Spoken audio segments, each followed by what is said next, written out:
A couple of reasons. Number one, the defense did not fall off, which has always been Utah's calling card. It has always been, this is a defense and run team, and Kyle Whittingham's really good in situational football. That's been what Utah has historically been. That wasn't actually missing last year. Those elements were not faulty. Close games were lost because of the quarterback situation. So it does come down to Devon Dampier. But frankly, Utah going 5-7 last year, massive disappointment, of course. I don't know what stat you're going to show me that doesn't come back to it being rooted in the quarterback position. So if that position is good, and I am bullish on Utah. You said it past tense. You were bullish on you. No. This is a present tense take. With Utah's schedule, I have them going 10-2 because I'm just that much of a sucker, apparently. But the reason I like Utah is I trust Kyle Whittingham. I like their roster, and I think their quarterback play is going to be improved. Nothing else. The quarterback is the only thing that has to change. Nothing else needs to change from last year. I didn't watch last season and think, oh, Kyle Whittingham has lost it. No, he lost his quarterback.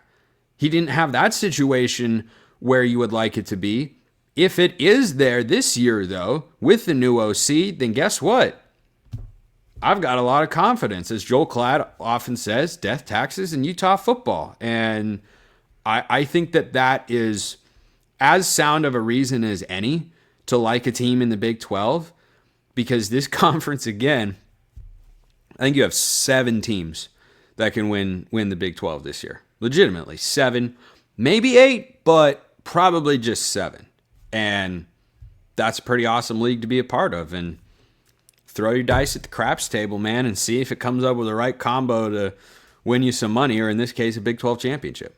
We're going to talk about the Big 12 as a whole in a moment. Speaking of Big 12 titles, you have Texas Tech over Utah right now. Mm-hmm. I want to know why. What are your questions or reservations about this Utah team out? And maybe it is just quarterback that would lead you to say, because I think we both like Dampier more than what Tech has at that spot as we sit here right now too. So no, you like Brett Morton? You didn't mention him last segment. I like Baron Morton. Oh, you like Baron Morton? Okay. Yeah.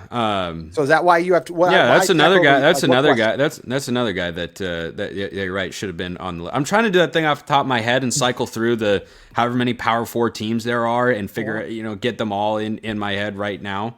I mean, you are locked on college football. Is what you're paid to do. But well, in a manner of speaking, So I do like Baron Morton, and I know what he is more than I know what Devon Dampier is. So that's factor number 1. Factor number 2, Texas Tech had probably the best offseason of anybody in the Big 12. They have the highest rated transfer portal class. Like they went out, and it's not just, an Indiana play or Colorado where it's just straight volume. No, there's a caliber of recruit. Romello Height and David Bailey. I don't know who has a better edge tandem in the Big 12. I don't. Do I have all 16 of them memorized? No. Do I feel confident when I say that's the best tandem of edge rushers that exists in this league? I do.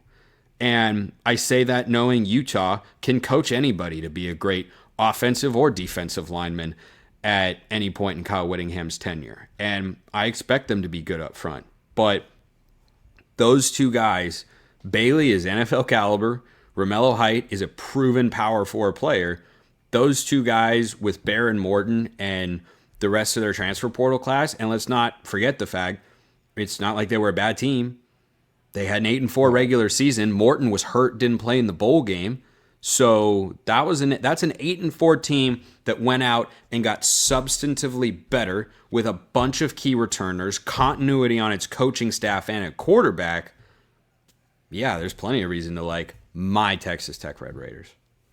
Oh, you're not saying my Utah Utes anymore? Oh, the pain. But we let you down last year, so we'll settle for second. Yeah, you guys got to earn my trust back a little here. Like I'm on board, but before you become my My boys again, my homies, you gotta do something on the field. Texas Tech just needed to do it on paper, man. Paper Big 12 champions. That's all I need from the Red Raiders. And I like Tech a lot too, so I'm okay with calling them the paper champs right now. But speaking of just the Big 12 title game and all of this, and just this conference in general, Spencer, if Utah doesn't win the Big 12, like, can they get in? Do you see two Big 12 teams getting in the college football playoff this year?